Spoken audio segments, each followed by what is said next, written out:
আসসালামু আলাইকুম গাইস। আমি মূলত আজকে আসছি সমুদ্র সৈকত কুয়াকাটা। তো আজকে আসছি, তো আপনাদের একটু না দেখাইলেই নয়। তো দেখেন, ওই রকম সাগরে ঢেউ আসে না। তো 10টা 11টার দিকে মোটামুটি ভালোই আসে। তো 10টা 11টার দিকে ছিলাম, কিন্তু রোদ্দুর ছিল, ভিডিও করতে পারি নাই, আপনাদেরকেও দেখাতে পারি নাই। তো আপনাদেরকে তো না দেখাইলেই নয়।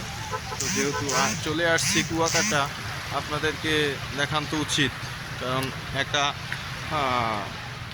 উপভোগ করা ঠিক না।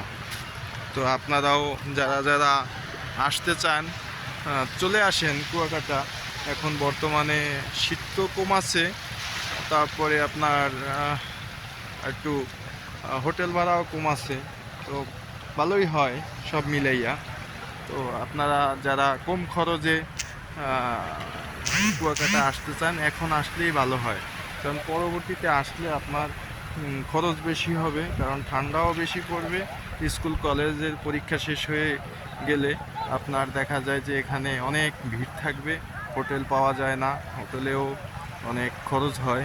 তারপরে এখানে বিশেষ করে খাবারটায় খুব দাম রাখে, কারণ অনেক দাম রাখে, কারণ এরকম দাম রাখলে হয়তো যারা আসে তারা বিভ্রান্তির ভিতরে পড়ে যায়। তো আপনারা সবাই কুয়াকাটা আসলে খাবারের সবসময় দাম আপনারা জিজ্ঞেস করে তারপরে খাবেন। ভাল লাগলে খাবেন, না ভাল লাগলে খাবেন না, কিন্তু অবশ্যই জিজ্ঞেস করে খাবেন।